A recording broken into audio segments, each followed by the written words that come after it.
En este video vamos a considerar qué simplificaciones adicionales podemos hacer a un sistema de fuerzas y momentos actuando sobre un cuerpo. Para esto, pues vamos a comenzar con lo que serían las fuerzas concurrentes. Aquí, como te muestro en la figura, las fuerzas concurrentes pues son aquellas en las cuales sus líneas de acción coinciden en un punto que aquí he llamado el punto O.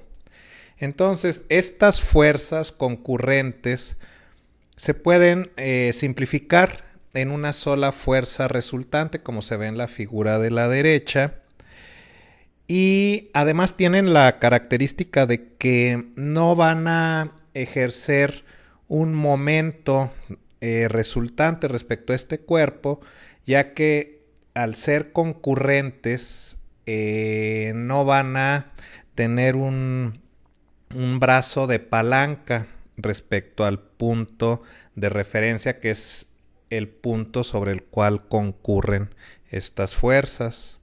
Ahora existe otro tipo de sistemas de fuerzas que serían las fuerzas coplanares, que son muy similares a estas fuerzas concurrentes, nada más que en este caso las líneas de acción no coinciden en un punto en específico, no se cruzan, digamos, sino que el punto, aquí el punto O,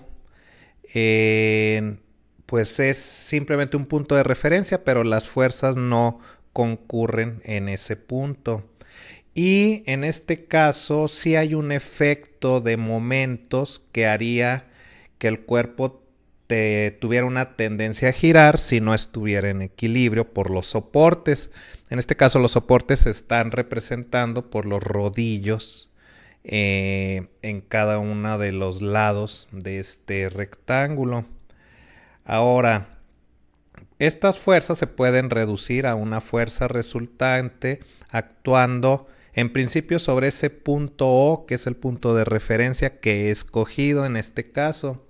Sin embargo, esto no es suficiente para hacer esta reducción o esta simplificación, porque también tenemos que generar un momento resultante respecto a ese punto O, que es el punto de referencia.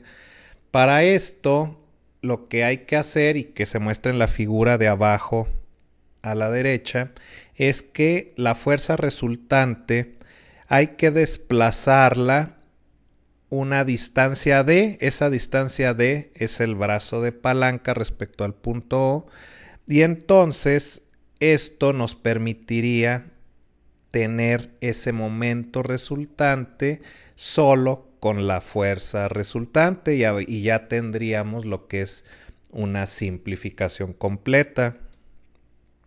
Ahora, hay otro conjunto de fuerzas que se pueden simplificar, y es el de fuerzas paralelas. Para esto, pues vamos a utilizar un esquema en 3 dimensiones, donde estas fuerzas, aquí las estoy dibujando verticales. F1 es hacia arriba, F2 en el sentido hacia abajo, F3 también es hacia arriba. Estas 3 fuerzas pues se pueden sumar, sería una fuerza resultante con una sola componente vertical. Sin embargo, estas fuerzas también generan un momento resultante respecto al punto O, que es el punto de referencia, y ahí lo estoy señalando con un vector color negro y que le pongo el M subíndice R. Ese es el momento resultante generado por el sistema de fuerzas paralelas.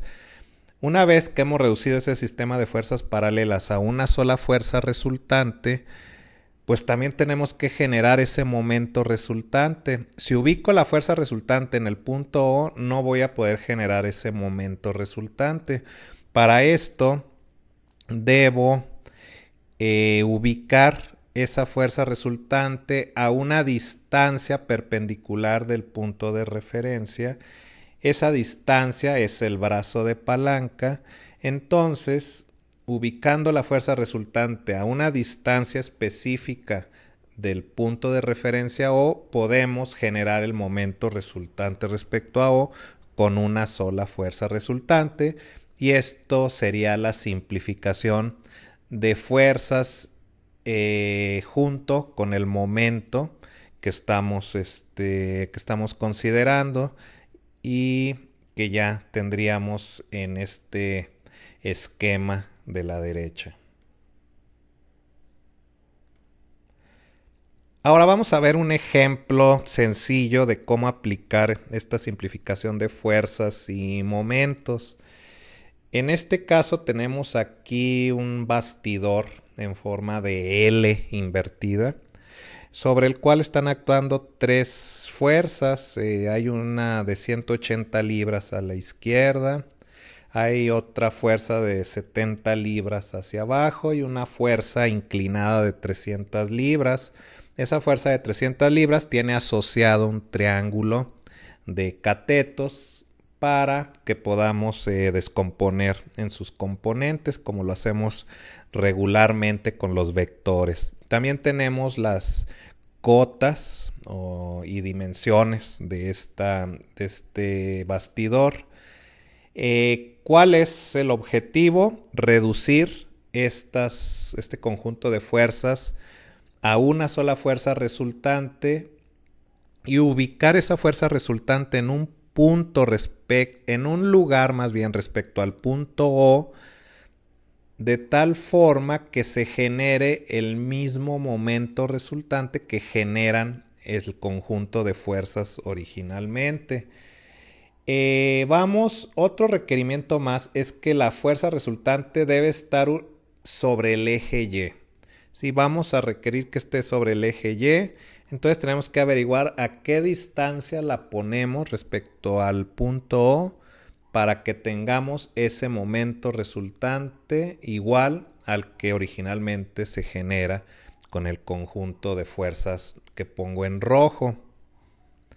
El primer paso pues es simplemente calcular la sumatoria de fuerzas en X, la sumatoria de fuerzas en Y.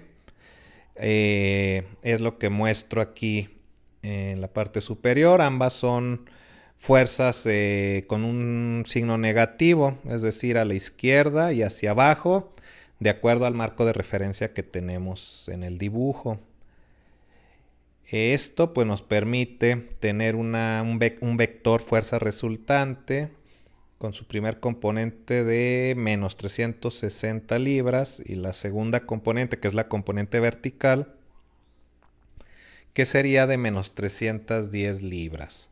La magnitud de esta fuerza resultante es de 475 libras y su dirección, que está dada por el ángulo θ, es de 40.7 grados con componentes hacia la izquierda y hacia abajo. Bueno, entonces ya tenemos el vector fuerza resultante, su magnitud. Ahora tenemos que colocarlo sobre el eje Y en el punto preciso que nos genere el mismo momento que estas fuerzas respecto al punto O. Para eso tenemos que primero encontrar la sumatoria de momentos del conjunto de fuerzas que tenemos inicialmente, que es lo que te muestro aquí en la ecuación de arriba, donde estoy tomando momentos respecto al punto O. Ahí estoy mostrando los brazos de palanca de cada fuerza. En la primera es 4 pies, en la segunda 2 pies, en la tercera 9 pies y en la cuarta 5 pies. Y recuerda que los signos están dados por la regla de mano derecha, que tiene que ver con un modelo de giro, ¿sí? Ya sea un giro como si fuera un tornillo que apriete, ese sería un giro negativo, o si estamos aflojando el tornillo sería un giro positivo. Bueno, la sumatoria de momentos en este caso es de 1000 libras-pie. Es decir, necesitamos un momento resultante respecto al punto O de 1000 libras-pie.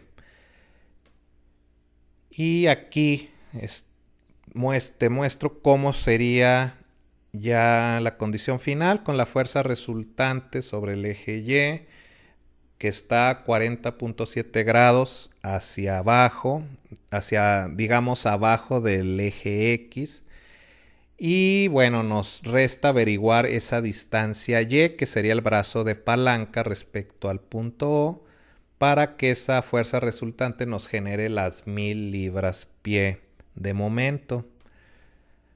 Para eso, pues usamos la definición escalar de momento, donde tendríamos 360 libras por un brazo de palanca Y, tiene que ser igual a 1000 libras-pie. Ahora aquí estoy usando 360 libras porque solo me interesa la componente horizontal de la fuerza resultante. Es la única que va a generar momento respecto al punto O. También tenemos una componente vertical, pero esa componente vertical, su línea de acción pasa por el punto O. Eso quiere decir que no tiene brazo de palanca respecto a ese punto. Es por eso que solo utilizo las 360 libras. Y con esto, pues, el resultado es un brazo de palanca, que aquí he llamado Y, por la coordenada en la que está ubicado, de 2.8 pies. Y con esto tendríamos ya la reducción completa de este sistema de fuerzas y momentos respecto al punto O.